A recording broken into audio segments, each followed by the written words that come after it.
Hello বন্ধুগণ, সবাই কেমন আছো? আশা করি সবাই খুব ভালো আছো। আমিও ভীষণ ভালো আছি।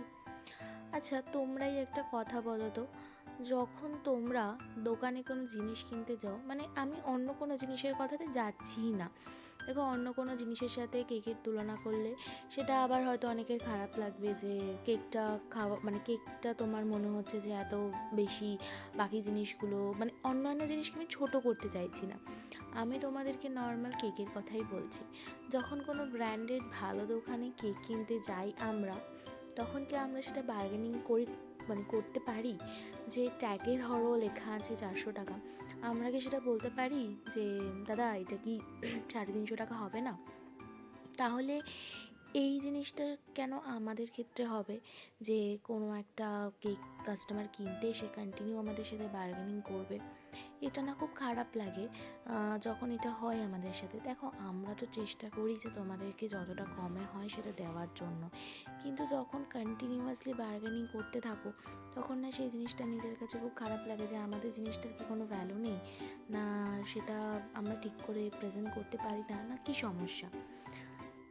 দেখো, আমি কারোর সাথে কারোর কোনো তুলনা করছি না। আমি যেমন আমার সাথে ব্র্যান্ডেরও কোনো তুলনা করছি না, সেরকম শুধুমাত্র মানে আমি কোনো কিছুর সাথে কোনো কিছু তুলনা করতে চাইছি না। শুধুমাত্র এইটুকুনি বলতে চাই যে আমরাও তো অনেক কষ্ট করে একটা জিনিসকে বানাই, এবং আমাদের জিনিসগুলো কিনতে কিন্তু যথেষ্ট পরিমাণে টাকা ব্যয় করতে হয়। এমন নয় আমাদেরকে জিনিসগুলো খুব ফ্রিতে দিয়ে যায়।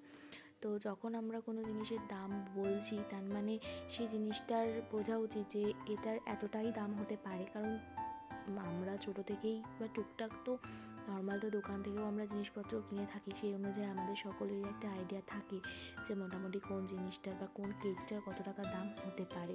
হ্যাঁ, এবার কেউ যদি সেটা অন্যায্য বলে তাহলে সেটা আলাদা ব্যাপার, কিন্তু সাধারণত আমরা কেউই, আমার মনে হয় না এই প্রফেশনের সাথে আমরা যারা যুক্ত তাদের 90 থেকে 95% হোম বেকার বলো বা বেকার বলো, যারা কিনা এই ধরনের মানে অযৌক্তিক দাম চায়, কিন্তু তারপরেও কিছু কিছু কাস্টমার এত পরিমাণে বার্গেনিং করে যেটা খুব খারাপ লাগে। আর একটা যেটা সবথেকে সমস্যাজনক, সেটা হচ্ছে অনেকে ডেলিভারি চার্জ নিয়েও কথা বলেন যে কেন ডেলিভারি চার্জ লাগবে। তো দেখুন, আপনাদের কাছে একটা জিনিসকে আমরা সুন্দরভাবে সুস্থভাবে পৌঁছে দিচ্ছি, কেকের মতো একটা জিনিস যেটা কিন্তু 19 থেকে 20 হলেই সেটা মানে ভেঙে যাওয়ার বা নষ্ট হয়ে যাওয়ার একটা প্রবল চান্সেস থাকে। তো এইটুকুনি বলার যে আমরাও তো কাজ করতে এসেছি, তাই যেটুকু আমাদের প্রাপ্য, ন্যায্য, সেটুকু আমাদের দিলেই আমরা খুশি হয়ে যাব, আর কিছু না। তো এখানে তোমাদের সাথে আজকে আমি আমার 3টে কেকের ডেকোরেশন শেয়ার করে নিলাম। কেমন লাগলো আমাকে জানিও। ভালো থেকে সুস্থ থেকে দেখা হচ্ছে আবার অন্য কোনো ভিডিওতে। টাটা, বাই বাই, আজকের মতো।